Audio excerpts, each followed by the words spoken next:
public relations for museums. And I used to say to them, even if you own a bicycle shop, with which there's nothing wrong as long as it makes money, or whatever senior position you're in, you can use public relations. Okay. It's not wildly difficult or expensive, not that I think our young ladies can't manage something difficult, but if they don't feel like embarking on a degree course soon after leaving university, public relations teaches you a lot about an astounding number of fields, especially how the media work. If you can, do some shadowing of a media person, and it is often taught. Am I allowed to mention the name of the private tertiary institution? There are various tertiary institutions or institutions of higher learning that look or specialize in PR and various others. Thank you so much for the call. I think we should leave that part to the young people themselves. Do a bit of research. If you're passionate about something, that research will stand you in good stead because you'll know exactly what it is that you're signing up for. Thank you so much, Lulu in the Free State. And as she was talking about dressing the part for the job you are aiming for, I'm looking at our guest this evening, and Totsie is wearing a black suit, coming across very, very conservative, but tasteful, I'm telling you, with a bit of a white top showing and a silver or pearly brooch. I'm looking at it and thinking, classy, very, very classy, with a string of pearls around her neck. So if you are wanting to dress for the job you are aiming for, there's a little tip right there from my guest herself. Let me take Ayob in Johannesburg. Ayob, hi and welcome. Ayob? Good evening to you, Ayob. Okay, I can hear Ayob breathing in the background, but I'm not hearing anything that they're saying. Ayob, are you with us?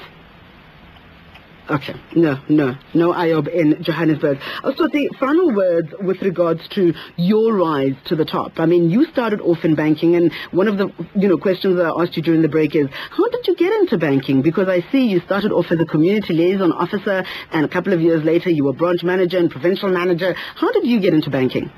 I actually started in banking as a collections person, so I really started from the shop floor, if you may call it that.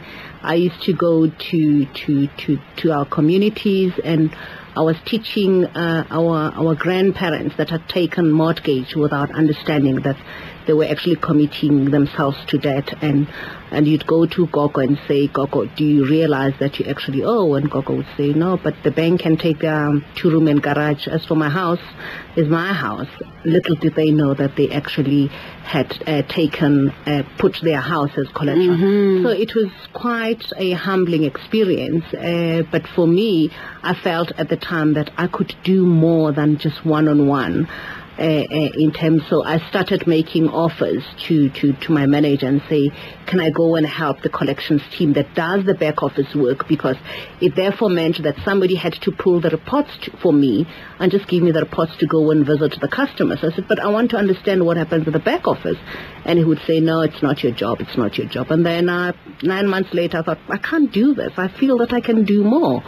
I then resigned. Fortunately, at the time, it was 15 years ago. So at the time, if you resigned as a young black professional, you had to go to the next level up to resign. And so I had to go to my boss's boss to resign. And my boss's boss said, why are you resigning? You can have his job. I said, I'm bored. He said, okay, if you're bored, show me if you can do it. And it was just scary, but exciting. And the rise has been absolutely phenomenal. I'm going to take my last caller with Totsie Memela-Khambula in Johannesburg. Hi and welcome. Hello, how are you doing? I'm good, thanks, Memela. How are you? I'm good, thanks. Let's turn to your conversation when you were talking about mentorship and joining of associations, women associations in business. I was just wondering about women in the rural areas where there's no support network, and how can they participate in this kind of forums for further empowerment? You find that these things are mostly concentrated in urban areas like your city centers, like your Gauteng Central and your Cape Town Central, where people are really having access to all of this kind of services. But rural women in small towns like Burgersdorp, areas that you don't even hear of in the Eastern Cape. What kind of support can they get from this? Is basically what I wanted to know. No, last one, Molefe in Johannesburg, thank you so much for the call. I think even women in rural areas are now exposed to the social network, and in many instances you find that even if you can't go to the actual meeting, it doesn't mean that you cannot engage. Just like even in terms of us having the discussion now, you can go and follow Maschaba, and then you'll be able to get to talk and understand what the debates are. But also you find that with rural communities also there are some organizations that actually exist. So you may not be able to go to a meeting all the time, but also it's again to get back and make sure that you can find that one woman that can provide support, even if it's not in an association. You should be able to find somebody that is just that one person, either in your community or around that area, or even somewhere else that can talk to you over the telephone, or you can connect over the social network, or just on email in terms of getting that support and guidance. Because one thing that we are aware of is the fact that many South Africans have cell phones, and cell phones today are able to connect you in various ways. I mean, we're talking about the WhatsApps that actually cost you less to be SMSing or communicating with the other person, the BBMs if you've got a BlackBerry, but it's about tapping into that social networking space, as you were saying, and not only looking at it just being for young people and absolutely ignoring it. Talking about networking, Mkholi Sile in Cape Town, my producer says, no, you are my last caller. Hi and welcome.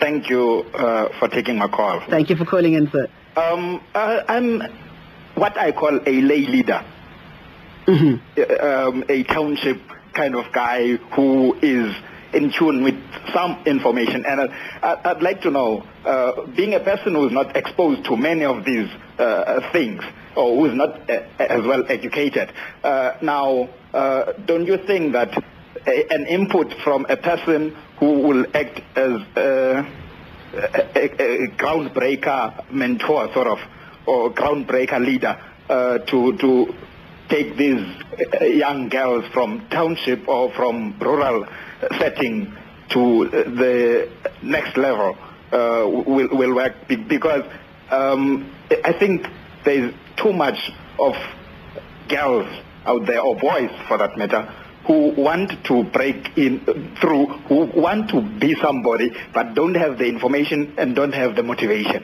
Okay, Mkholi Sile in Cape Town. Talking about what we were talking about during the break, the importance of education, but not only a qualification, but, you know, finding all the self-development, but also investing in your own future. Just quickly touch on what you were saying during the break, sister. I think what's critical is to understand that it doesn't mean that because you didn't go to formal education, but you have access to, you have experience in a particular area, that it doesn't mean that you should not continue to develop yourself. For example, the bulk of our customers in Eduloan are actually people that are employed. The bulk are people that are aged between 35 and 49. So many people, many professionals know that education is important, so they continue to upgrade their skills and make sure that they can make an impact not only for themselves but also for their families. So continual self-development becomes of critical importance. Whether you've been to school before or not, it's to make sure that you get those skills. And the skills don't necessarily require going to university per se, but it's reading, which is a big problem that we have in our country, that people don't want to read. I would think we can just learn by doing the SMS stuff and making abbreviations and not even be able to spell, because when we do the SMS, we actually write in SMS language. BLIV, I believe. It's like, okay, if that's what you want to say. No, very true. So it's reading. Reading is very important. So we need to do more of that and make sure that even if I'm in an area that I don't understand, I read without necessarily having to go to school. But if I can, all the better, because a piece of paper always helps. But if I can't, it's important to read up and make sure that I can make an impact on myself and my broader family. Totsie, it's been an absolute pleasure talking to you, and we look forward to getting you into the studio and talking about some of the revisions of the Bank Act that you're looking at with the South African Reserve Bank that will benefit the vast majority of South Africans who are still having major problems with their banking in this country. Thank you so much for coming through.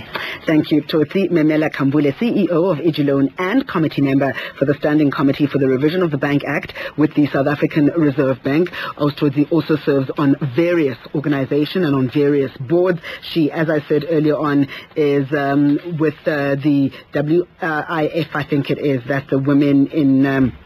where is that? I want to be specific about this. It's a Women's International Forum. She is with the Women's International Forum, and she is also Totsie member of the Rural Finance Programs under the Department of Agriculture and various other portfolios that she holds. Thank you so much for joining us.